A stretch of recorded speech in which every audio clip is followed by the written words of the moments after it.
കൊള്ളാം, എനിക്കിഷ്ടപ്പെട്ടു. ഒരു പിശാചിന് എന്നെ ഭയപ്പെടുത്താൻ കഴിയണമെങ്കിൽ അതിന് ഒരു മൂർത്ത രൂപമുണ്ടായിരിക്കണം. അല്ലാതെ നിങ്ങൾ പറയുന്നതൊന്നും ഞാൻ വിശ്വസിക്കുകയില്ല. എൻ്റെ വിശ്വാസവും യുക്തിയുമാണ് പ്രധാനം. മദ്യം നിറച്ച ഗ്ലാസുമായി നെരിപ്പോടിനരികിൽ നിന്നുകൊണ്ട് ഞാൻ ഉറച്ച ശബ്ദത്തിലാണ് അങ്ങനെ പറഞ്ഞത്. അതൊക്കെ നിങ്ങളുടെ ഇഷ്ടം. രണ്ട് കൈകൾക്കും സ്വാധീനമില്ലാത്ത ആ പ്രായം ചെന്ന മനുഷ്യൻ എൻ്റെ നേരെ ചോദ്യരൂപേണ നോക്കിക്കൊണ്ട് പറഞ്ഞു. എനിക്കിപ്പോൾ 28 വയസ്സായി. ഈ കാലത്തിനിടയ്ക്ക് ഒരു പ്രേതത്തിനെ പോലും ഞാൻ നേരിൽ കണ്ടിട്ടില്ല. ഞാൻ പറഞ്ഞു. നെരിപ്പോടിലേക്ക് തൻ്റെ വിളറിയ കണ്ണുകളുമായി തുറച്ചു നോക്കിയിരുന്ന പ്രായം ചെന്ന സ്ത്രീയുടെ കണ്ണുകൾ വെട്ടിത്തിളങ്ങി. അവർ തീയിലേക്ക് നോക്കിക്കൊണ്ട് തന്നെ പറഞ്ഞു, ആഹാ, അത് കൊള്ളാം. അങ്ങനെയെങ്കിൽ ഈ 28 വയസ്സുവരെയുള്ള ജീവിതത്തിനിടയിൽ നീ ഇങ്ങനെയൊരു വീട് കണ്ടിട്ടുണ്ടാവില്ല. അവർ തൻ്റെ തല ഇരുവശത്തേക്കും ചലിപ്പിച്ചുകൊണ്ട് തുടർന്നു. 28 വയസ്സിനുള്ളിൽ ഒരാൾ നിരവധി കാഴ്ചകളിലൂടെ കടന്നു പോകേണ്ടിയിരിക്കുന്നു. സങ്കടകരമായ നിരവധി കാഴ്ചകൾ കാണേണ്ടിയിരിക്കുന്നു. പ്രായം ചെന്ന ഈ മനുഷ്യർ രണ്ടുപേരും അവരുടെ നിയന്ത്രണത്തിലുള്ളതും കൊട്ടാരം പോലെ പടർന്നു കിടക്കുന്നതുമായ ഈ വീടിൻ്റെ ഉള്ളിൽ ഒരു പ്രേതമുറിയുണ്ടെന്ന് പറഞ്ഞ് വെറുതെ എന്നെ പ്രലോഭിപ്പിക്കുകയാണെന്ന് ഞാൻ സംശയിച്ചു. മദ്യം പൂർണ്ണമായും അകത്താക്കിയ ശേഷം ഞാൻ ഗ്ലാസ് മേശപ്പുറത്ത് വെച്ചിട്ട് ആ കെട്ടിടത്തിലേക്ക് സൂക്ഷിച്ചു നോക്കി.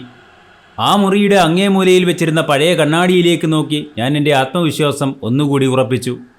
തികച്ചും അസാധ്യമായതൊന്ന് ചെയ്യാനുള്ള കരുത്ത് മനസ്സിന് നേടിക്കൊടുക്കാൻ ഞാൻ നന്നായി പരിശ്രമിച്ചു. വളരെ നല്ലത്. ഇന്ന് രാത്രിയിൽ അവിടെ എന്തെങ്കിലും അതിശയങ്ങൾ കണ്ടെത്താനായാൽ ഞാൻ എത്രമാത്രം ബുദ്ധിമാനായിരുന്നുവെന്ന് നിങ്ങൾ മനസ്സിലാക്കും.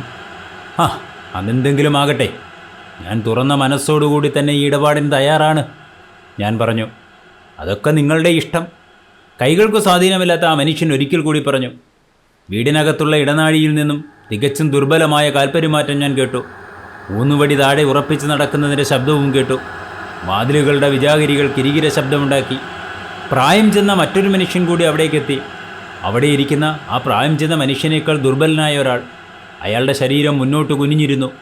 തൊലി ചുക്കിച്ചുളുങ്ങിയിരുന്നു. ഊന്നുവടിയുടെ സഹായത്തോടെയാണ് അയാൾ നടക്കുന്നത്. കണ്ണ് മറഞ്ഞിരിക്കത്തക്കവണ്ണം തലയിലൊരു തുണി ചുറ്റിയിരുന്നു. അയാളുടെ കീഴ്ചുണ്ട് താഴേക്ക് മലച്ചിരുന്നു. പല്ലുകൾ ദ്രവിച്ച് മഞ്ഞ നിറം വീണ്ട് വൃത്തികെട്ടതായിരിക്കുന്നു.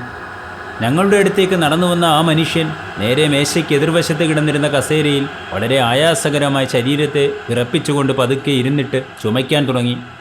കൈക്ക് സ്വാധീനമില്ലാതിരുന്ന ആദ്യത്തെ മനുഷ്യൻ തികച്ചും ഇഷ്ടപ്പെടാത്തതുപോലെ രണ്ടാമത്തെ മനുഷ്യന് നേർക്ക് പരുഷമായി നോക്കി. എന്നാൽ ആ വൃദ്ധയാകട്ടെ തൻ്റെ കണ്ണുകളെ നെരിപ്പോടിലേക്ക് തന്നെ തിരിച്ചു വെച്ചുകൊണ്ട് രണ്ടാമത്തെയാളെ ഗൗനിച്ചതേയില്ല. ചുമ ഇടയ്ക്കൊന്ന് നിന്നപ്പോൾ സ്വാധീനമില്ലാത്ത കൈകളുടെ ഉടമയായ ആ മനുഷ്യൻ വീണ്ടും പറഞ്ഞു, ഞാൻ പറയുന്നു, എല്ലാം നിങ്ങളുടെ ഇഷ്ടം തന്നെയെന്ന്. അതെ, അക്കാര്യത്തിൽ തീരുമാനമെടുക്കേണ്ടത് ഞാൻ തന്നെയാണല്ലോ. ഞാൻ പ്രതികരിച്ചു. കാഴ്ച മറയത്തക്കവണ്ണം തലയിൽ കെട്ടുമായെത്തിയ രണ്ടാമത്തെ വൃദ്ധൻ എൻ്റെ സാന്നിധ്യം അപ്പോഴാണ് അറിയുന്നത്. അയാൾ തലതിരിച്ചെന്നെ നോക്കി.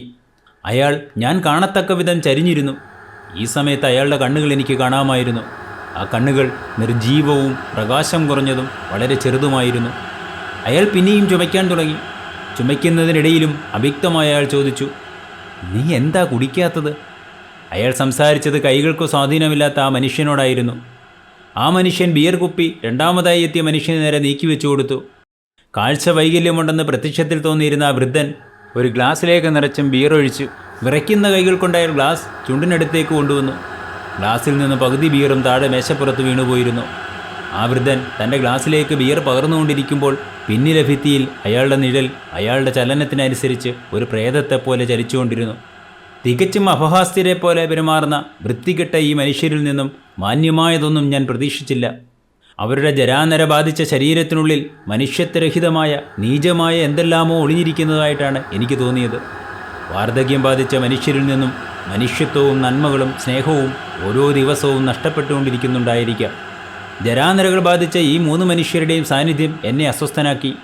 ഭയാനകമായ അവരുടെ നിശബ്ദത, മുന്നോട്ട് കുനിഞ്ഞുള്ള ഇരിപ്പ്, എന്നോട് അവർ കാണിക്കുന്ന മര്യാദയില്ലാത്ത പെരുമാറ്റം, ഇതെല്ലാം എന്നെ അസന്തുഷ്ടനാക്കി.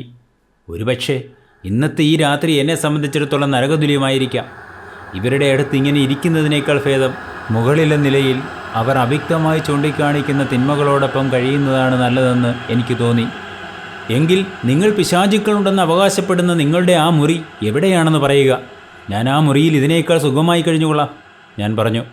അവസാനമെത്തിയ മനുഷ്യൻ വെട്ടിത്തിരിഞ്ഞ് എന്നെ സൂക്ഷിച്ചു നോക്കി. തൻ്റെ തലേക്കെട്ടിന് താഴെയുള്ള ചുവന്ന കണ്ണുകളെ ഇരുട്ടിൽ നിന്നും എൻ്റെ മുഖത്തേക്ക് തറപ്പിച്ചു പിടിച്ചു. എന്നാൽ ആരും എന്നോട് മറുപടിയൊന്നും പറഞ്ഞില്ല. 1 മിനിറ്റ് നേരം ഞാൻ നിശബ്ദനായി അവരെ 3 പേരെയും മാറി മാറി നോക്കി. ഒരു ശവശരീരം കണക്കെ നിർജീവമായിരുന്ന പ്രായം ചെന്ന ആ സ്ത്രീയുടെ തീഷ്ണമായ കണ്ണുകൾ നെരിപ്പോടിൻ്റെ വെളിച്ചത്തിൽ കത്തിപ്പടരുകയാണെന്ന് എനിക്ക് തോന്നി. നിങ്ങൾ പറയുന്ന പ്രേതം താമസിക്കുന്നുണ്ടെന്ന് നിങ്ങൾ വീമ്പിളക്കുന്ന ആ മുറി എനിക്ക് കാണിച്ചു തരുന്നില്ലെങ്കിൽ ഈ നിമിഷം തന്നെ ഞാൻ മറ്റെവിടെയെങ്കിലും മുറി അന്വേഷിച്ച് പോകുന്നതാണ്. ഞാൻ ശബ്ദമുയർത്തിയാണ് സംസാരിച്ചത്. ആദിലിന് പുറത്ത് മെഴുകുതിരി കത്തിച്ചു വെച്ചിട്ടുണ്ട്. കൈകൾക്ക് സ്വാധീനമില്ലാത്ത പ്രായം ചെന്ന മനുഷ്യനാണ് സംസാരിച്ചത്. അയാൾ അത് പറയുമ്പോൾ എൻ്റെ കാൽപാദത്തിലേക്ക് തുറച്ചു നോക്കുന്നുണ്ടായിരുന്നു. അയാൾ തുടർന്നു, നിങ്ങൾ ഈ രാത്രിയിൽ തന്നെ റെഡ് റൂമിലേക്ക് പോവുകയാണോ? വരാനിരിക്കുന്ന രാത്രികൾക്ക് കൂടിയുള്ളതാണ് ഇന്നത്തെ രാത്രി. പ്രായം ചെന്ന സ്ത്രീ നെരിപ്പോടിൽ നിന്നും കണ്ണെടുക്കാതെ മൃദുസ്വരത്തിൽ പറഞ്ഞു. നിങ്ങൾ തനിച്ചു പോകാനോ? സ്വാധീനമില്ലാത്ത കൈയുടെ ഉടമ ഒരിക്കൽ കൂടി ചോദിച്ചു. അതെ, ഞാൻ ഏതു വഴിയെയാണ് അങ്ങോട്ട് പോകേണ്ടത്? ഞാൻ ഉറച്ച ശബ്ദത്തിലാണ് അങ്ങനെ പറഞ്ഞത്. നിങ്ങൾ ഈ കാണുന്ന ഇടനാഴിയിലൂടെ കുറച്ച് മുന്നോട്ട് പോകണം. വാതുക്കലേക്ക് കൈ ചൂണ്ടി തൻ്റെ തലയും തോളുകളും ചലിപ്പിച്ചുകൊണ്ട് അയാൾ പറഞ്ഞു തുടങ്ങി. നിങ്ങൾ എത്തുന്നത് പിരിയൻ ഗോവണിയുടെ അടുത്താണ്. അത് കയറി മുകളിലേക്ക് എത്തുമ്പോൾ പച്ച നിറത്തിലുള്ള തുണി കൊണ്ട് പൊതിഞ്ഞിട്ടുള്ള ഒരു വാതിൽ കാണും. അതിലേ മുന്നോട്ട് നടക്കുക. അത് ചെന്നെത്തുന്നത് ഒരു വലിയ ഇടനാഴിയിലേക്കാണ്. ആ ഇടനാഴി അവസാനിക്കുന്നിടത്ത് താഴേക്കിറങ്ങുമ്പോൾ നിങ്ങളുടെ ഇടതുവശത്തെ പടിക്ക് തൊട്ട് മുകളിലായിട്ട് കാണുന്നതാണ് റെഡ് റൂം. വഴി തെറ്റാതെ എനിക്കവിടെ എത്താനാകുമോ? ഞാൻ അന്വേഷിച്ചു. വൃദ്ധൻ ഒരിക്കൽ കൂടി വഴി പറഞ്ഞു തന്നു. അപ്പോൾ നിങ്ങൾ പോകാൻ തന്നെ തീരുമാനിച്ചോ? തലയിൽ കെട്ടുള്ള വൃദ്ധൻ തൻ്റെ തീഷ്ണമായ ചെറുകണ്ണുകൾ എൻ്റെ മുഖത്തേക്ക് തറപ്പിച്ചു പിടിച്ചുകൊണ്ട് വികൃതമായ ശരീരഭാഷയോടെ എന്നോട് ചോദിച്ചു. ആ വൃത്തികെട്ട മുഖം എൻ്റെ നേരെ തിരിക്കുന്നത് ഇത് 3-ാം തവണയാണ്. വരാനിരിക്കുന്ന രാത്രികൾക്ക് കൂടിയുള്ളതാണ് ഇന്നത്തെ രാത്രി. പ്രായം ചെന്ന സ്ത്രീ നെരിപ്പോടിൽ നിന്നും കണ്ണെടുക്കാതെ മൃദുസ്വരത്തിൽ വീണ്ടും പിറുപിറുത്തു. അതിന് തന്നെയാണ് ഞാൻ വന്നത്. ഇത്രയും പറഞ്ഞിട്ട് ഞാൻ വാതിക്കലേക്ക് നടന്നു. ഞാൻ വാതിക്കലേക്ക് എത്തിയ ആ സമയത്തു തന്നെ തലയിൽ കെട്ടുള്ള വൃദ്ധൻ തിടുക്കത്തിൽ മേശ ചുറ്റി മറ്റുള്ളവരുടെ സമീപത്തേക്കും തീയുടെ അടുത്തേക്കും അടുത്തു നിന്നു. വാതിൽ കടക്കുന്നതിന് മുമ്പായി ഞാൻ ഒന്ന് തിരിഞ്ഞു നോക്കി. അവർ 3 പേരും നെരിപ്പോടിൻ്റെ അരികിൽ നിന്നുകൊണ്ട് എന്നെ തുറിച്ചു നോക്കുകയാണ്. നെരിപ്പോടിൽ നിന്നുള്ള ചുവന്ന വെളിച്ചം അവരുടെ വികൃതമായ മുഖത്ത് വീണ് പ്രേതങ്ങളെപ്പോലെ എന്നെ ഭയപ്പെടുത്തി. പൗരാണിക കാലത്ത് എന്നോ ജീവിച്ചിരുന്ന മനുഷ്യരെ പോലെയാണ് എനിക്കവരുടെ മുഖത്തെ ഭാവങ്ങൾ കണ്ടപ്പോൾ തോന്നിയത്. ഗുഡ് നൈറ്റ്, വാതിക്കൽ നിന്നുകൊണ്ട് ഞാൻ പറഞ്ഞു. എല്ലാം നിങ്ങളുടെ ഇഷ്ടം പോലെ. കൈകൾക്ക് സ്വാധീനമില്ലാത്ത മനുഷ്യൻ പ്രതികരിച്ചു. ഞാൻ പുറത്തെ ഇടനാഴിയിലേക്ക് ഇറങ്ങി. കത്തിച്ചു പിടിച്ചിരുന്ന മെഴുകുതിരി എരിഞ്ഞടങ്ങാറായപ്പോൾ ഞാനത് ഊതിക്കെടുത്തിയിട്ട് മുന്നോട്ട് നടന്നു. തണുത്തുറഞ്ഞ ഇടനാഴിയിലൂടെ നടക്കുമ്പോൾ ഓരോ കാലടി ശബ്ദവും 10 മടങ്ങ് ശബ്ദത്തോടെ പ്രതിധ്വനിച്ചു. സത്യം തുറന്നു പറഞ്ഞാൽ വൃദ്ധരായ ആ മനുഷ്യരുടെ ഇടയിൽ നിന്നും ഇങ്ങോട്ട് നടക്കാൻ തുടങ്ങിയപ്പോൾ ആശ്വാസമാണ് തോന്നിയത്. കെട്ടിടം സൂക്ഷിപ്പുകാരിയുടെ മുറിയിലെ കാഠിന്യം കൂടിയതും പഴയകാലത്തെ ഓർമ്മിപ്പിക്കുന്നതുമായ ഫർണിച്ചറുകൾ, അതിൽ നിന്നെല്ലാം ഒഴിഞ്ഞു നിൽക്കാൻ ഞാൻ പരമാവധി പരിശ്രമിച്ചെങ്കിലും അവ എന്നെ വല്ലാതെ സ്വാധീനിക്കുകയുണ്ടായി. അതെല്ലാം അനന്തമായ കാലത്തിൻ്റെ തിരുശേഷിപ്പുകളായിട്ടാണ് എനിക്ക് അനുഭവപ്പെട്ടത്. അത് സൂചിപ്പിച്ചത് മറ്റൊരു കാലത്തെയാണ്, ഏറ്റവും പഴക്കം ചെന്ന കാലത്തെ തന്നെ. പ്രേതപിശാചുക്കളെ ഭയപ്പെട്ടിരുന്ന ഒരു കാലത്തിനെ, മനുഷ്യയുക്തിയെ പരിഹസിച്ചിരുന്ന ഒരു കാലത്തിനെ, ഭൂതവും യക്ഷിയും പ്രേതവുമൊക്കെ യാഥാർത്ഥ്യമാണെന്ന് വിശ്വസിച്ചിരുന്ന ഒരു കാലത്തിനെ, ആത്മാവിനെ ഭയപ്പെട്ടിരുന്ന ഒരു കാലത്തിനെ, ഇപ്പറഞ്ഞതിനെ ഒന്നും നിഷേധിക്കാനാവാത്ത ഒരു കാലത്തിൻ്റെ ശേഷിപ്പുകളായിരുന്നു ആ ഫർണിച്ചറുകൾ. ഏതോ പൗരാണിക കാലത്തെ ഓർമ്മിപ്പിക്കുന്ന അവയുടെ രൂപങ്ങൾ ഭയപ്പെടുത്തുന്നതായിരുന്നു. അവയുടെ വിരിപ്പുകൾ വിരിച്ചിരിക്കുന്നത് തന്നെ നൂറ്റാണ്ടുകൾക്ക് മുമ്പ് മരിച്ചുപോയ ഏതോ മനുഷ്യൻ്റെ തലച്ചോറിൽ നിന്നും ഉടലെടുത്തതാണെന്ന് വ്യക്തം. ആ മുറിയിൽ അലങ്കരിച്ചു വെച്ചിരുന്ന ഓരോ വസ്തുക്കളും എന്നോട് വിളിച്ചു പറഞ്ഞത് ഞാൻ എത്തപ്പെട്ടിരിക്കുന്നത് ഒരു പ്രേതഭവനത്തിൽ തന്നെയാണെന്നാണ്. ഭൂമിയിൽ നിന്നും എന്നേക്കുമായി അപ്രത്യക്ഷരായ മനുഷ്യർ ഇതാ ഇന്ന് ഇവിടെ അവരുടെ വേട്ടയാടൽ നടത്തുന്നു. ആ ഇടത്തിലേക്കാണ് ഞാൻ കടന്നു വന്നിരിക്കുന്നത്. ഞാനിപ്പോൾ നിൽക്കുന്ന ഇടനാഴി നല്ല നീളമുള്ളതും ഇടുങ്ങിയതും പ്രേതങ്ങൾ കണക്കെ നിഴലുകൾ വീണതുമായിരുന്നു. ഭിത്തികളാവട്ടെ തണുപ്പ് പറ്റിപ്പിടിച്ച് മങ്ങിയ വെളിച്ചത്തിൽ വെട്ടിത്തിളങ്ങുന്നു. അതാകട്ടെ മരണത്തിൻ്റെ മരവിപ്പ് ഓർമ്മിപ്പിക്കുന്നു. എന്നാൽ ഞാൻ എൻ്റെ മനസ്സിനെ പെട്ടെന്ന് തന്നെ ആവിധ ചിന്തകളിൽ നിന്നും മോചിപ്പിച്ചു. തണുത്തതും പൊടിപിടിച്ചതും നീണ്ടുകിടന്നതുമായ ഒരു ഭൂഗർഭ ഇടനാഴിയിലൂടെയാണ് ഞാനിപ്പോൾ നടക്കുന്നത്. ഇടനാഴിയിൽ കത്തിച്ചു വെച്ചിരുന്ന ഒരു മെഴുകുതിരി ഇതിനിടയിൽ ഞാൻ കയ്യിലെടുത്തിരുന്നു. ആ മെഴുകുതിരി എൻ്റെ കയ്യിൽ ഇരുന്നു കൊണ്ട് തന്നെ നടപ്പാതയുടെ ഇരുവശത്തും സൃഷ്ടിച്ച നിഴലുകൾ ഭയാനകമായി അങ്ങോട്ടും ഇങ്ങോട്ടും ചാടിക്കളിച്ചു. പിരിയൻ ഗോവണിയിലൂടെ മുകളിലേക്ക് കയറിയപ്പോൾ എൻ്റെ കാലടികൾ സൃഷ്ടിച്ച മുഴക്കം ആ കെട്ടിടത്തിൻ്റെ മറ്റെവിടെയെല്ലാമോ വലിയ മുഴക്കങ്ങൾ തന്നെ സൃഷ്ടിച്ചു. ഈ സമയത്ത് പിരിയൻ ഗോവണി എൻ്റെ നിഴലുകളെ രണ്ടാക്കി കാണിച്ചു. ഒരെണ്ണം എൻ്റെ തലയ്ക്ക് മുകളിലൂടെ എനിക്ക് മുന്നിലുള്ള ഇരുളിലേക്ക് വീണ് കിടക്കുന്നു, മറ്റൊന്ന് എൻ്റെ പിന്നിലും. പിരിയൻ ഗോവണി കിടന്ന് ഞാൻ എത്തിയത് നിരപ്പായതും അല്പം വീതിയുണ്ടായിരുന്നതുമായൊരു സ്ഥലത്താണ്. പെട്ടെന്ന് അവിടെ ഞാൻ കുറച്ചു നേരം നിന്നു. എനിക്ക് പിന്നിലായി ആരുടെയോ ദുർബലമായ കാൽപെരുമാറ്റവും തുരുമ്പിച്ച വാതിലുകൾ തുറക്കുന്നതിൻ്റെ കിറുകിറ ശബ്ദവും കേൾക്കുന്നതായി തോന്നി. ഞാൻ ചെവിവട്ടം പിടിച്ചു. ഒരുപക്ഷെ എല്ലാം എൻ്റെ തോന്നലായിരിക്കാം. ഞാൻ നിന്നപ്പോൾ ആ ശബ്ദങ്ങൾ നിലച്ചു. ഭയാനകമായ നിശബ്ദത മാത്രം. പച്ച നിറത്തിലുള്ള തുണി കൊണ്ട് പൊതിഞ്ഞിരുന്ന വാതിൽ ഞാൻ തള്ളിത്തുറന്ന് മറ്റൊരിടനാഴിയിലേക്ക് കയറി. ആ പ്രദേശം പൂർണ്ണമായും ഇരുൾ വീണ് ഭയപ്പെടുത്തും വിധം നിശബ്ദതയിൽ തന്നെയാണ്. വലിയ ഗോവണിപ്പടിക്ക് മുകളിലെ ചുവരിലുണ്ടായിരുന്ന സാമാന്യ വലിപ്പമുള്ള ജനാലയിലൂടെ അകത്തേക്ക് വീണുകിടന്ന ചന്ദ്രപ്രകാശം അകത്തെ നിഴലുകളെ ചിലപ്പോഴൊക്കെ കറുപ്പിൻ്റെ വിവിധ ഭാവങ്ങളായിട്ടോ അല്ലെങ്കിൽ വെള്ള നിറത്തിലോ പ്രകാശിപ്പിച്ചു. കാലങ്ങളായി കൊട്ടാരം പോലുള്ള ഈ സത്രത്തിൽ ആരും താമസക്കാരായി ഉണ്ടായിരുന്നില്ലെന്ന് വിശ്വസിക്കാൻ പ്രയാസം തോന്നി. കാരണം ഓരോ സ്ഥലത്തും എല്ലാം കൃത്യതയോടെ എടുത്തു വച്ചിരിക്കുന്നു. ഇന്നലെയും ഇവിടെ മനുഷ്യരുണ്ടായിരുന്നുവെന്ന് വിളിച്ചു പറയുന്നു.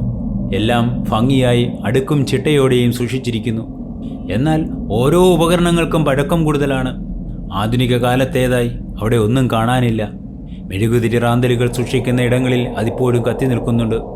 എന്നാൽ കെട്ടിടത്തിൻ്റെ കൂടുതൽ ഇരുണ്ട ഇടങ്ങളിലേക്ക് എത്തുംതോറും എൻ്റെ സങ്കല്പങ്ങൾക്ക് മാറ്റമുണ്ടായി. മനുഷ്യവാസം ഏറെക്കാലമായി അവിടെ ഉണ്ടായിരുന്നില്ലെന്നത് സത്യമാണെന്ന് തോന്നിപ്പിച്ചു. നീണ്ട ഇടനാഴിയുടെ തറയിൽ ഏകദേശം ഒരേപോലെ വീണുകിടക്കുന്ന പൊടിപടലത്താൽ തറയിലെ കാർപ്പറ്റോ ഗ്രാനൈറ്റ് സ്ലാബുകളോ എൻ്റെ കയ്യിലെ മെഴുകുതിരി വെളിച്ചത്തിൽ തെളിഞ്ഞു കാണാനാകുന്നുമില്ല. എവിടേക്ക് നോക്കിയാലും ഭയാനകമായ ഒരു നിശ്ചലത അനുഭവപ്പെടുന്നു. വഴിയിൽ എന്നെ വീഴ്ത്താനായിട്ടെന്ന വണ്ണം ഭിത്തിയുടെ ഒരു കോണിലായി എൻ്റെ കാഴ്ചയ്ക്കും അപ്പുറത്തായുള്ള ലാൻഡിങ്ങിൽ ഒരു വെങ്കല പ്രതിമ സ്ഥാപിച്ചിരുന്നു. അതിൻ്റെ നിഴൽ മോന്തായത്തിലെ വെളുത്ത പാനലുകളിൽ പ്രേതങ്ങളെപ്പോലെ വീണുകിടന്നു. ആ കാഴ്ച പെട്ടെന്ന് തന്നെ എന്നെ നിശ്ചലനാക്കി. എന്തിനേയും നേരിടാനുള്ള ഒരുക്കത്തിലായിരുന്നു ആ സമയം എൻ്റെ മനസ്സ്. ഞാൻ ട്രൗസറിൻ്റെ പോക്കറ്റിലേക്ക് കൈകൾ ചലിപ്പിച്ചു. റിവോൾവർ കയ്യിലെടുത്ത് പതുക്കെ മുന്നോട്ട് നീങ്ങി. ഗ്രീക്ക് ഇതിഹാസ കഥാപാത്രമായ ഗാനിമെഡ് തൻ്റെ തോളിൽ കഴുകിനെയും പിടിച്ചുകൊണ്ട് നിൽക്കുന്ന ഒരു വെങ്കല പ്രതിമയായിരുന്നു അത്. ചാന്ദ്രപ്രകാശത്തിൽ അത് വെട്ടിത്തിളങ്ങുന്നു. ഈ സംഭവം എൻ്റെ ഞരമ്പുകളെ പിടിച്ചുലിച്ചെങ്കിലും പെട്ടെന്ന് തന്നെ ഞാൻ സാധാരണ അവസ്ഥ തിരിച്ചു പിടിച്ചു. തൊട്ടടുത്തായി കിടന്നിരുന്ന ഒരു മേശമേൽ ഒരു ചൈനീസ് പ്രതിമയുടെ തല മാത്രം വെച്ചിരിക്കുന്നു. ഞാൻ കടന്നു പോകുമ്പോൾ അതിൻ്റെ കണ്ണുകൾ എന്നെ തുറച്ചു നോക്കിക്കൊണ്ടിരിക്കുന്നത് പോലെ. റെഡ് റൂമും അവിടേക്കുള്ള ഉയർന്ന പടിക്കെട്ടുകളും ഇരുണ്ട ഒരു മൂലയിലായിരുന്നു. കതകു തുറക്കുന്നതിന് മുമ്പ് തന്നെ ഞാൻ മെഴുകുതിരി 4 വശത്തേക്കും ചലിപ്പിച്ചുകൊണ്ട് പരിസര പ്രകൃതിയെ നന്നായി നിരീക്ഷിച്ചു. ഈ മുറിക്കുള്ളിൽ എൻ്റെ പൂർവ്വഗാമികൾ ഉണ്ടായിരിക്കാമെന്നാണ് അപ്പോൾ ഞാൻ ചിന്തിച്ചത്. അത്തരമൊരു ചിന്ത തന്നെ എന്നെ ഉത്കണ്ഠാകുലനാക്കി. ചാന്ദ്രപ്രഭ വീണുകിടക്കുന്ന കറുത്ത ഗാനിമേഡിനെ എൻ്റെ ഇടതു തോളിന് മുകളിലൂടെ ഞാൻ ചരിഞ്ഞു നോക്കി. വിവർണമായ മുഖത്തോടും അതിലേറെ ഭയത്തോടും കൂടി നിഗൂഢമായ നിശബ്ദതയിൽ ആ ഇടനാഴിയിൽ നിൽക്കുകയാണ് ഞാൻ. ഏതാനും നിമിഷത്തേക്ക് അടുത്തതായി എന്താണ് ചെയ്യേണ്ടതെന്ന് എനിക്ക് നിശ്ചയമില്ലാത്തതുപോലെ. പിന്നെ മനസ്സിനെ ധൈര്യപ്പെടുത്തിക്കൊണ്ട് റെഡ് റൂമിൻ്റെ വാതിലുകൾ തിടുക്കത്തിൽ ഞാൻ തുറന്നിട്ടു. ഞാൻ അകത്തേക്ക് കയറിയ ഉടൻ തന്നെ വാതിലുകൾ എനിക്ക് പിന്നിൽ വലിയ ശബ്ദത്തിലടഞ്ഞു. ഞാൻ തന്നെ വലിച്ചടച്ചതാണോ അതോ കാറ്റിൽ തനിയെ അടഞ്ഞതാണോ അല്ലെങ്കിൽ ഏതെങ്കിലും അജ്ഞാത ശക്തിയുടെ കുതന്ത്രമാണോ അതെന്ന് എനിക്കറിയില്ല. കതകിൻ്റെ താക്കോൽ ലോകിൽ തന്നെ തൂങ്ങിക്കിടക്കുന്നു. കയ്യിലിരുന്ന മെഴുകുതിരി അല്പം ഉയർത്തിപ്പിടിച്ച് ലൊറൈൻ കാസ്റ്റിൽ എന്ന് പേരുള്ള ആ കെട്ടിടത്തിലെ കുപ്രസിദ്ധമായ റെഡ് റൂം ഞാൻ സൂക്ഷ്മമായി പരിശോധിച്ചു. എൻ്റെ ഓരോ ചലനവും ശ്രദ്ധാപൂർവമായിരുന്നു. ഈ മുറിയിൽ വെച്ചാണ് യുവാവായിരുന്ന പ്രഭു മരിച്ചത്. ഈ മുറിയുടെ വാതിലുകൾ തുറക്കുന്ന സമയത്താണ് മച്ചിൽ നിന്നും ഒരു വലിയ തടിക്കഷ്ണം പ്രഭുവിൻ്റെ തലയിലേക്ക് വീണത്. ആ വീഴ്ചയിൽ അയാൾ ഞാനിപ്പോൾ മുകളിലേക്ക് കയറി വന്ന പിരിയൻ ഗോവണിപ്പടിയിലൂടെ താഴേക്ക് പതിച്ചു.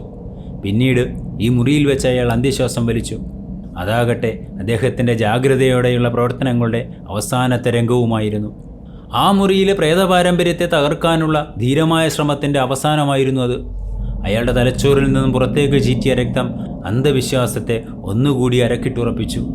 ഇത്തരത്തിൽ ഒട്ടനവധി പ്രേതകഥകൾ ആ മുറിയെക്കുറിച്ച് പ്രചരിച്ചിട്ടുണ്ടായിരുന്നു. ആ കഥകളെല്ലാം പകുതി അവിശ്വസനീയമായിരുന്നു. ഭീരുവായ ഭാര്യയെ ഭയപ്പെടുത്താനായി ഒരു ഭർത്താവ് നടത്തിയ തമാശയാകട്ടെ തികച്ചും ദാരുണമായ അന്ത്യത്തിലാണ് കലാശിച്ചതെന്നും പറയപ്പെടുന്നു. വലിയ നിഴലുകൾ വീണുകിടന്ന ആ മുറിയിലേക്ക് ഞാൻ സൂക്ഷിച്ചു നോക്കി. കരിമരം പോലെ കറുത്ത കൂറ്റൻ ജനലുകളും ഏകാന്തതയിലേക്ക് ആണ്ടുകിടക്കുന്ന അതിൻ്റെ മരവിച്ച പ്രകൃതവും ഇളം ചുവപ്പ് നിറത്തിൽ പൊടിപിടിച്ച് തൂങ്ങിക്കിടക്കുന്ന കർട്ടനുകളും കറുത്തിരുണ്ട കൂറ്റൻ ഫർണിച്ചറുകളും ഇരുണ്ട മൂലകളുമായി ബന്ധപ്പെട്ട് പ്രചരിപ്പിക്കപ്പെട്ട ഇതിഹാസതുല്യമായ കഥകളും എല്ലാം ഒരാൾക്ക് പെട്ടെന്ന് സത്യമാണെന്ന് ബോധ്യപ്പെടും വിധമായിരുന്നു ആ മുറിയുടെ അപ്പോഴത്തെ അവസ്ഥ. വിശാലമായ ആ മുറിയുടെ അങ്ങേയറ്റം വരെ എത്താൻ മാത്രം എൻ്റെ കയ്യിൽ കത്തിക്കൊണ്ടിരുന്ന മെഴുകുതിരിയുടെ ഇത്തിരി വെട്ടം പോരായിരുന്നു.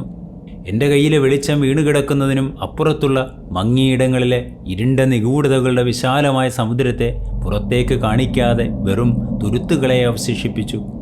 വിജനവും വന്യവുമായ ഒരു നിശബ്ദത എല്ലാറ്റിനും മേലെ അലയടിച്ചുകൊണ്ടിരുന്നു. പൗരാണികതയിൽ ആണ്ടുകിടന്നിരുന്ന ആ മുറി എന്നിലുണ്ടാക്കിയ അസ്വസ്ഥതകൾ സത്യമാണെന്ന് ഞാൻ സമ്മതിക്കുന്നു. എന്നാൽ ആ സത്യത്തിൽ നിന്നും പുറത്തു കടക്കാനാണ് ഞാൻ പരിശ്രമിച്ചത്. ഭാവനയ്ക്ക് ഇടം നൽകാത്ത വിധം ആ മുറി മുഴുവനും ശാസ്ത്രീയമായി പരിശോധിക്കാൻ തന്നെ ഞാൻ തീരുമാനിച്ചു. അവ്യക്തതയുടെയും സങ്കല്പങ്ങളുടെയും പിടിയിലകപ്പെടാതെ എന്നെ എനിക്ക് തന്നെ സംരക്ഷിക്കേണ്ടതുണ്ടായിരുന്നു. മുറിയുടെ വാതിലുകൾ നന്നായി അടച്ചുപൂട്ടിയതിന് ശേഷം ഞാൻ മുറിയുടെ ഓരോ കോണിലൂടെയും നടക്കാൻ തുടങ്ങി. ഓരോ ഫർണിച്ചറുകളും അടിമുടി പരിശോധിച്ചു. കട്ടിലിൽ കിടന്ന ബെഡ് താഴേക്ക് വലിച്ചു മാറ്റിയിട്ടിട്ട് അതിൻ്റെ കവറും നന്നായി പരിശോധിച്ചു. കർട്ടനുകൾ വലിച്ചു തുറന്നിട്ടു. മുറിയുടെ ഒരു മൂലയിലെത്തിയപ്പോൾ എൻ്റെ കാലടി ശബ്ദങ്ങൾക്ക് വല്ലാത്ത മുഴക്കം അനുഭവപ്പെട്ടു. ഞാൻ വളരെ പതുക്കെയുണ്ടാക്കിയ ശബ്ദങ്ങൾ പോലും ആ മുറി മുഴുവനും അലയടിച്ചു. ജനൽ കർട്ടനുകൾ വലിച്ചുയർത്തുകയും അത് ബന്ധിപ്പിച്ചിരുന്ന ചരടുകൾ പലയാവർത്തി പരിശോധിച്ച് അസാധാരണമായി ഒന്നുമില്ലെന്ന് ഉറപ്പുവരുത്തുകയും ചെയ്തു. മുകളിൽ നിന്നും അടർന്നു വീണ കുറേയേറെ പൊടിപടലങ്ങൾ എൻ്റെ ശ്രദ്ധയെ ആകർഷിക്കുകയും മുന്നോട്ട് കുനിഞ്ഞു നിന്ന് കറുത്തിരുണ്ട ചിമ്മിനിയുടെ ഉൾഭാഗങ്ങളിലേക്ക് തലയിട്ട് നോക്കി അസാധാരണമായിട്ടൊന്നും അവിടെയില്ലെന്ന് ഉറപ്പാക്കി. ഞാനൊരു അന്ധവിശ്വാസിയല്ലെന്നും എന്നിൽ മുന്നിട്ട് നിൽക്കുന്നത് ശാസ്ത്രീയതയും യുക്തിയും ദൈവവിശ്വാസവും മാത്രമാണെന്നും സ്വയം ബോധ്യപ്പെടുത്താനെന്ന വണ്ണം ഞാൻ മുറി മുഴുവൻ ചുറ്റി നടന്നു. ഓക്കുമരത്തിൻ്റെ തടി കൊണ്ടുണ്ടാക്കിയ പാനലുകളെ ശക്തിയായി തട്ടിനോക്കി എന്തെങ്കിലും രഹസ്യങ്ങളിലേക്ക് വഴി തുറക്കുന്ന സൂചനകൾ അവിടെ ഒളിഞ്ഞിരിപ്പുണ്ടോ എന്ന് പരിശോധിച്ചു. ഇങ്ങനെ ഓരോന്നും പരിശോധിച്ച് മുന്നോട്ട് നടക്കുമ്പോൾ തികച്ചും ഏകാന്തമായ ഒരു സ്ഥലത്ത് സ്ഥാപിച്ചിട്ടുള്ള മുഖക്കണ്ണാടിക്ക് മുന്നിലേക്ക് ഞാൻ എത്തിച്ചേർന്നു. ഞാൻ ആ കണ്ണാടിയിലേക്ക് സൂക്ഷിച്ചു നോക്കി. പക്ഷേ എന്നെ അതിൽ കാണുന്നുണ്ടായിരുന്നില്ല. അതെന്നെ അമ്പരപ്പിച്ചു. എൻ്റെ സിരകളിൽ ഒരു മരവിപ്പ് അനുഭവപ്പെട്ടു. വലിയ 2 ആൾക്കണ്ണാടികൾ ആ മുറിയിലുണ്ടായിരുന്നു. അതിനു മുന്നിൽ മെഴുകുതിരി സ്റ്റാൻഡുകൾ വയ്ക്കാനുള്ള ഇടവും ഉണ്ടായിരുന്നു. ചൈനീസ് നിർമ്മിതമായിരുന്നു ആ സ്റ്റാൻഡുകൾ. മനോഹരമായിട്ടാണ് അതുണ്ടാക്കിയിരിക്കുന്നത്. 2 കണ്ണാടികൾക്ക് മുന്നിലിരുന്ന മെഴുകുതിരി സ്റ്റാൻഡിലെ മെഴുകുതിരികൾ ഞാൻ കത്തിച്ചു. വീട്ടുസൂക്ഷിപ്പുകാരായ ആ പ്രായം ചെന്ന മനുഷ്യരുടെ ഇക്കാര്യത്തിലുള്ള ശ്രദ്ധയെ ഞാൻ അഭിനന്ദിച്ചു. മുറി മുഴുവൻ പ്രകാശമാനമായി. ആ മെഴുകുതിരിയുടെ വെളിച്ചം ഒരറ്റം മുതൽ മറ്റേ അറ്റം വരെ എത്തുന്നുണ്ട്. പെട്ടെന്നുള്ളതിൻ്റെ പ്രകാശത്തിൽ വിറച്ചു പോകാതിരിക്കാൻ ഞാൻ പരിശ്രമിച്ചു. ഞാൻ നടന്നുകൊണ്ടിരുന്നപ്പോൾ എനിക്ക് മുന്നിൽ വലിയ തടസ്സം എന്ന പോലെ കിടന്നിരുന്ന ഒരു നീളൻ കൈയുള്ള കസേരയും അതിന് മുന്നിലുണ്ടായിരുന്ന മേശയും ഞാൻ വലിച്ചു മാറ്റിയിട്ടു. ഈ സമയത്തെല്ലാം എൻ്റെ ഒരു കൈയിൽ എന്തിനേയും നേരിടാൻ തയ്യാറെന്ന വണ്ണം റിവോൾവർ പിടിച്ചിട്ടുണ്ടായിരുന്നു. പരിശോധനയിൽ ഞാൻ തൃപ്തനായിരുന്നു. എന്നാൽ എൻ്റെ കാഴ്ചയ്ക്കും അപ്പുറത്തുള്ള ആ മുറിയുടെ ഭാഗങ്ങളിലെ ഇരുട്ടും ഭയാനകമായ നിശബ്ദതയും എന്നെ വല്ലാതെ അലോസരപ്പെടുത്തി. അനാവശ്യമായ ചിന്തകളിലേക്ക് അതെന്നെ പിന്നെയും വലിച്ചു കൊണ്ടുപോയി. സ്റ്റെയറുകളിലൂടെയുള്ള കാൽപെരുമാറ്റത്തിൻ്റെ പ്രതിധ്വനിയും മെഴുകുതിരി എരിയുമ്പോഴുണ്ടാകുന്ന കിരുകിരുപ്പും എന്നിൽ ഭയാശങ്കകൾ നിറച്ചു. മുറിയുടെ മൂലയിലെ ഇരുണ്ട നിഴലുകളും അവിടുത്തെ ശ്മശാന മോഹതയും എന്നിൽ ഉണർത്തുന്നത് എന്തെന്നാൽ ആ മൂലയിലെ ഇരുളിൽ നിന്നും അവിടുത്തെ ഏകാന്തതയെയും നിശബ്ദതയെയും ഭഞ്ജിച്ചുകൊണ്ട് ഏതോ ഒരു ജീവി ഏത് നിമിഷം വേണമെങ്കിലും എനിക്ക് നേരെ പാഞ്ഞു വന്നേക്കാമെന്ന തോന്നലായിരുന്നു. ഒരു മെഴുകുതിരി കത്തിച്ചു പിടിച്ചുകൊണ്ട് ഞാൻ ആ മൂലയിലേക്ക് നടക്കുകയും അവിടെ അസാധാരണമായി ഒന്നുമില്ലെന്ന് ഉറപ്പുവരുത്തുകയും ചെയ്തു. ഞാൻ കത്തിച്ചു പിടിച്ചിരുന്ന മെഴുകുതിരി അവിടെ തറയിൽ ഉറപ്പിച്ചു വെച്ചു. അത് അവിടെ ഇരുന്ന് ആളിക്കത്താൻ തുടങ്ങി. ഇത്രയും സമയം കഴിഞ്ഞപ്പോഴേക്കും ഞാൻ വീണ്ടും അസ്വസ്ഥനാകാൻ തുടങ്ങി. അങ്ങനെ അസ്വസ്ഥനാകാനും മാത്രം കാര്യമായ കാരണങ്ങളൊന്നും ഞാൻ കണ്ടില്ല. എങ്കിലും എൻ്റെ ശരീരത്തിനൊരു തളർച്ച പോലെ. അപ്പോഴും എൻ്റെ മനസ്സ് പൂർണ്ണമായും എനിക്ക് വിധേയമായിരുന്നു. ഈ അനിശ്ചിതത്വത്തിനിടയിലും അമാനുഷികമായിട്ടൊന്നും സംഭവിക്കുകയില്ലെന്ന് എൻ്റെ മനസ്സ് ഉറപ്പിച്ച് പറഞ്ഞുകൊണ്ടിരുന്നു. സമയം പോക്കുന്നതിനെ ഞാൻ ഉച്ചത്തിൽ പാടാൻ തുടങ്ങി. എന്നാൽ എൻ്റെ ശബ്ദത്തിൻ്റെ പ്രകമ്പനം അത്ര സുഖകരമായിരുന്നില്ല. അതുകൊണ്ട് തന്നെ പാട്ടുപാടുന്നത് ഞാൻ വേഗം അവസാനിപ്പിച്ചിട്ട് പ്രേതപിശാചുകൾ തികച്ചും അസംബന്ധമായ കഥകൾ മാത്രമാണെന്ന വിഷയത്തിൽ എന്നോട് തന്നെ സ്വയം സംസാരിക്കാൻ തുടങ്ങി. എൻ്റെ മനസ്സിനെ വീണ്ടും താഴെയിരിക്കുന്ന വൃദ്ധരായ ആ 3 മനുഷ്യരിലേക്ക് തിരിച്ചു വെച്ചു. ആ വിഷയത്തിൽ തന്നെ മനസ്സിനെ പിടിച്ചു നിർത്താൻ ഞാൻ പരിശ്രമിക്കുകയും ചെയ്തു. മുറിയിലെ ചുവപ്പും നരച്ചതുമായ അരണ്ട വെളിച്ചം എന്നെ ശല്യപ്പെടുത്തി. 7 മെഴുകുതിരികൾ കത്തിച്ചു വെച്ചിരുന്നിട്ടും മുറിയിൽ അപ്പോഴും നിഴലുകളും ഇരുളും മാത്രം അവശേഷിച്ചു. മൂലയിൽ കത്തിച്ചു വെച്ചിരുന്ന മെഴുകുതിരി ഇടയ്ക്കിടെ ആളിക്കത്തുകയും പെട്ടെന്ന് തന്നെ അണയാൻ തയ്യാറെടുക്കുകയും ചെയ്യുന്നു. തീയുടെ ആട്ടത്തിനനുസരിച്ച് നിഴൽ നിശബ്ദമായ അന്തരീക്ഷത്തിൽ നൃത്തം ചെയ്യുന്നു. വെളിച്ചം വീണ്ടെടുക്കുന്നതിനായി ഞാനൊരു പരിശ്രമം നടത്തി. പുറത്ത് ഇടനാഴിയിൽ മെഴുകുതിരി സ്റ്റാൻഡും മെഴുകുതിരിയും ഇരിക്കുന്നത് ഇങ്ങോട്ട് വരുമ്പോൾ ഞാൻ കണ്ടിരുന്നു. കത്തിത്തീരാറായ ഒരു മെഴുകുതിരി ഞാൻ അനായാസേന കയ്യിലെടുത്തു. വാതിൽ തുറന്ന് പുറത്തേക്കിറങ്ങി. ചാന്ദ്രപ്രകാശം ഇടനാഴിയിൽ വീണുകിടക്കുന്നു. ആവശ്യത്തിന് മെഴുകുതിരികളുമായി ഞാൻ വീണ്ടും ബെഡ്റൂമിലേക്കെത്തി. അലങ്കാര ചൈനാപാത്രങ്ങൾ ആവശ്യത്തിന് ആ മുറിയിൽ അടുക്കി വെച്ചിട്ടുണ്ടായിരുന്നു. ഞാൻ മെഴുകുതിരികൾ അതിൽ ഉറപ്പിച്ച് നിഴലുകൾ ഏറ്റവും കൂടുതൽ അനുഭവപ്പെടുന്ന സ്ഥലങ്ങളിൽ കൊണ്ടുവച്ചു. കുറച്ചെണ്ണം വാതിലിനടുത്തും ഏതാനും എണ്ണം ജനലുകളിലും കുറേയെണ്ണം തറയിലും. അങ്ങനെ അവിടെയും ഇവിടെയും മാറ്റിയും മറിച്ചും ഏതാണ്ട് 17 മെഴുകുതിരികൾ കത്തിച്ചു വെച്ചു. എല്ലാ മെഴുകുതിരികളും ഒന്നിച്ച് കത്തി തുടങ്ങിയപ്പോൾ ആ മുറി മുഴുവനും ഒരൊറ്റ പ്രകാശവലയം പോലെ അനുഭവപ്പെട്ടു. ഇനി പ്രേതം ഈ മുറിയിലേക്ക് കടന്നു വന്നാൽ ആ മെഴുകുതിരി വെളിച്ചത്തിന് മുകളിലൂടെ കടക്കരുതെന്ന് ഞാൻ അതിന് മുന്നറിയിപ്പ് നൽകും. ഇപ്പോൾ ഈ മുറി നല്ലതുവണ്ണം വെളിച്ചത്തിൽ പൊതിഞ്ഞു നിൽക്കുകയാണ്.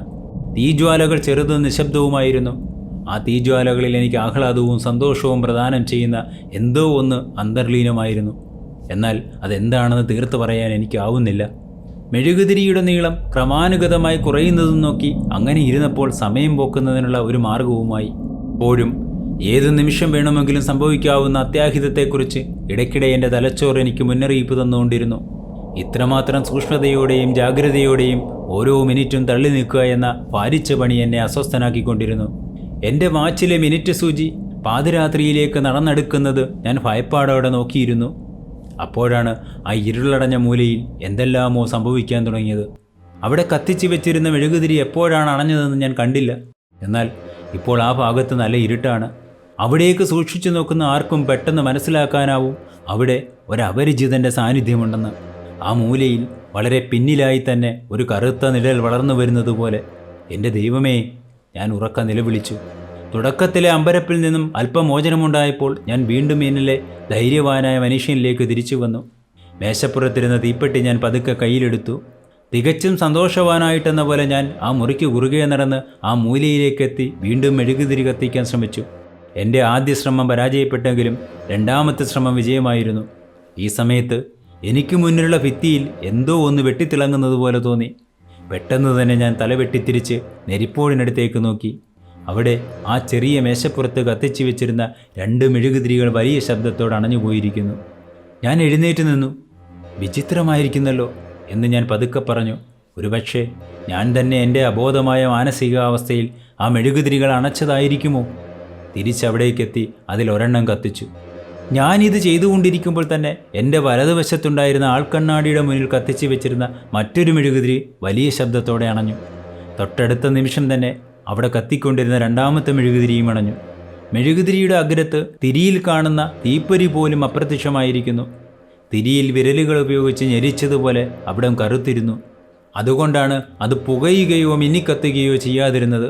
തൊട്ടു പിന്നാലെ ഞാൻ നിന്നിരുന്ന കട്ടിലിന് സമീപത്ത് കത്തി നിന്നിരുന്ന മെഴുകുതിരിയും പെട്ടെന്നണഞ്ഞു. ആ നിഴൽ ഇപ്പോൾ എൻ്റെ നേരെ കൂടുതൽ അടുത്തെടുത്തു നിന്നു. ഇതെന്താണ് സംഭവിക്കുന്നത്? ഞാൻ സ്വയം ചോദിച്ചു. പിന്നീട് അലമാരയുടെ സമീപത്ത് കത്തിക്കൊണ്ടിരുന്ന മെഴുകുതിരിയും അണഞ്ഞു. എന്താണ് ഇവിടെ സംഭവിക്കുന്നത്? ഞാൻ ഉറക്കം നിലവിളിച്ചു. എൻ്റെ ശബ്ദം മറ്റാരെങ്കിലും കേൾക്കണമെന്ന ഉദ്ദേശത്തോടെ അത്രമാത്രം ഉച്ചത്തിലായിരുന്നു. ഞാൻ നിലവിളിച്ച ആ സമയത്ത് തന്നെ ഡ്രസ്സുകൾ വയ്ക്കുന്ന അലമാരയുടെ സമീപത്തുണ്ടായിരുന്ന മെഴുകുതിരിയും ഒരു വലിയ ശബ്ദത്തോടെ അണഞ്ഞു. അതിനെ തുടർന്ന് ആ മൂലയിൽ തൊട്ടു മുമ്പ് ഞാൻ കത്തിച്ചു വെച്ച 2 മെഴുകുതിരികളിൽ ഒരെണ്ണം കൂടി അണഞ്ഞു. അരുത്, അങ്ങനെ ചെയ്യരുത്. ആ മെഴുകുതിരികൾ കത്തി നിൽക്കേണ്ടത് ആവശ്യമാണ്. ഞാൻ ആ മൂലയിലേക്ക് നോക്കി ഉറക്ക വിളിച്ചു പറഞ്ഞു. പകുതി ബോധം നഷ്ടപ്പെട്ട് ഹിസ്റ്റീരിയ ബാധിച്ചതുപോലെ മുഖം കൈകൾ കൊണ്ട് മറച്ചു പിടിച്ചുകൊണ്ടാണ് ഞാൻ നിലവിളിച്ചത്.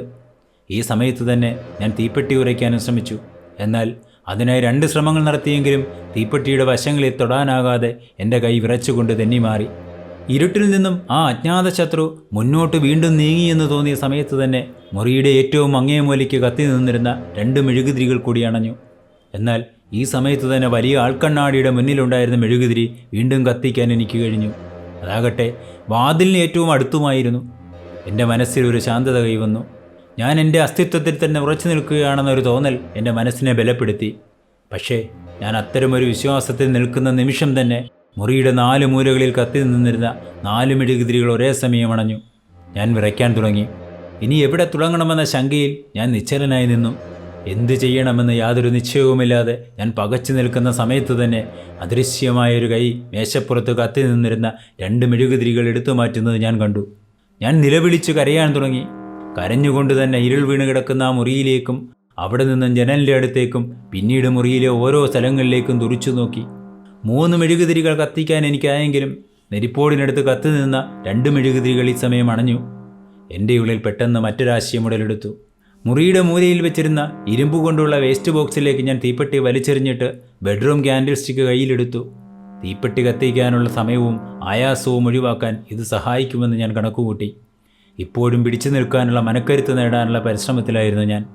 ഈ സമയത്ത് ഞാൻ ഭയപ്പെട്ട എൻ്റെ എതിരാളി, അജ്ഞാതനായ ആ ശത്രു, അതിൻ്റെ നിഴൽ എൻ്റെ നേരെ ഇഴഞ്ഞു വന്നു.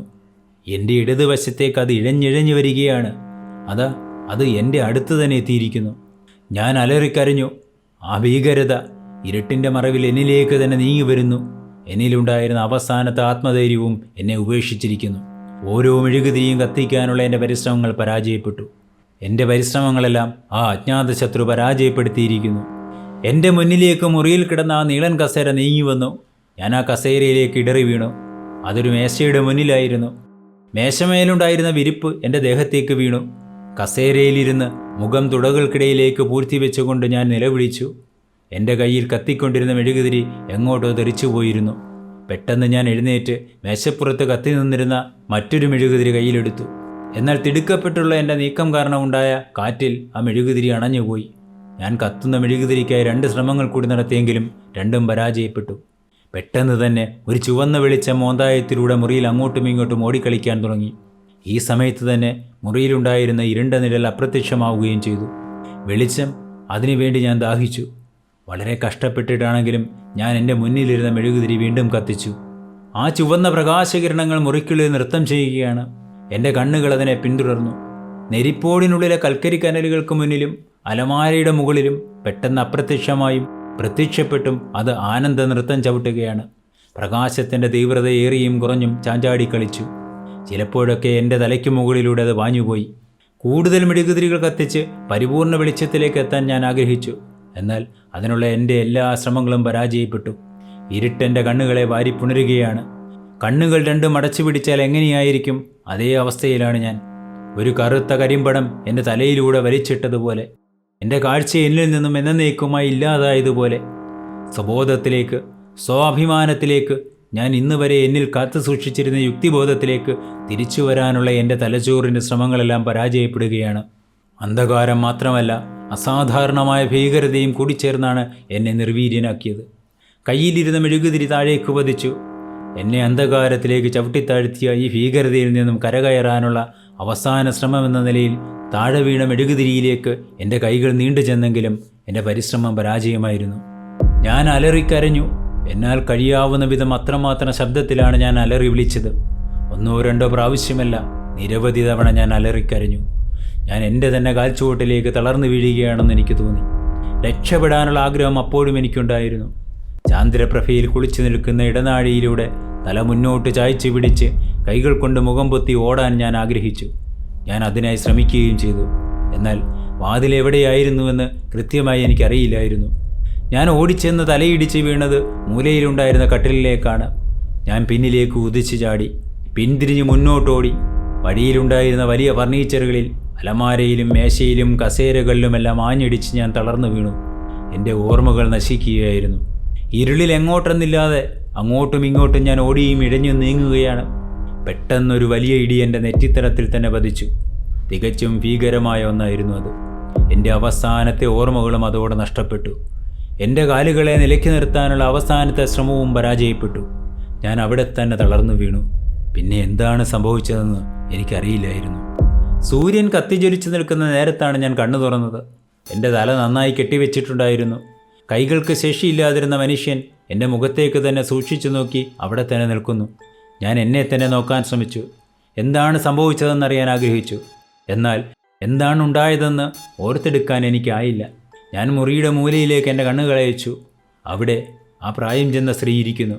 അവരിപ്പോൾ അമൂർത്തമായ ഒന്നല്ല, ഭീകരമായ ഒന്നല്ല, തികച്ചും ഒരു സാധാരണ മനുഷ്യ സ്ത്രീ തന്നെയാണ്. ഒരു ചെറിയ കുപ്പിക്കുള്ളിൽ നിന്നും നീല നിറത്തിലുള്ള ഏതാനും തുള്ളിമരുന്നുകൾ ഒരു ഗ്ലാസ്സിലേക്ക് പകരുകയാണ് അവർ. ഞാനിപ്പോൾ എവിടെയാണ്? ഞാൻ ചോദിച്ചു. പിന്നെ തുടർന്നു. ഞാൻ നിങ്ങളെ എവിടെയോ കണ്ടിട്ടുള്ളതായി ഓർക്കുന്നുണ്ട്. എന്നാൽ അതെവിടെ വെച്ചാണെന്ന് ഓർത്തെടുക്കാനാകുന്നില്ല. ഭീകരമായ റെഡ് റൂമിൻ്റെ കഥകളെല്ലാം അവർ എന്നോട് വിവരിച്ചു പറഞ്ഞു. അതെൻ്റെ സിരകളെ ത്രസിപ്പിച്ചു. പുലർച്ചെയാണ് നിങ്ങളെ ഞങ്ങൾ കാണുന്നത്. അപ്പോൾ നിങ്ങളുടെ നെറ്റി പൊട്ടി ചോരയൊലിക്കുന്നുണ്ടായിരുന്നു. ചുണ്ടിലും രക്തമുണ്ടായിരുന്നു. അയാൾ പറഞ്ഞു. എനിക്ക് അത്ഭുതം തോന്നിയത് ഞാനിപ്പോൾ ഈ പ്രായം ചെന്ന മനുഷ്യരെ വെറുക്കുന്നില്ലല്ലോ എന്നോർത്തപ്പോഴാണ്. പകൽ വെളിച്ചത്തിൽ കാണുമ്പോൾ അവരെല്ലാം സാധാരണക്കാരും പാവങ്ങളുമായിരുന്നു. തലയിൽ കെട്ടുണ്ടായിരുന്ന മനുഷ്യൻ്റെ തല മുന്നോട്ട് ചാഞ്ഞ് അയാൾ അപ്പോഴും ഉറക്കത്തിലാണെന്ന് തോന്നിപ്പിച്ചു.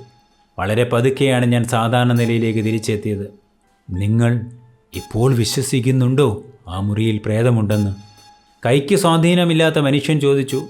അയാൾ ഒരു അപരിചിതനോടെന്ന പോലെയല്ല എന്നോട് സംസാരിച്ചത്, മറിച്ച് ദീർഘകാലം പരിചയമുള്ള ഒരു സുഹൃത്തിനോടെന്ന പോലെയാണ്.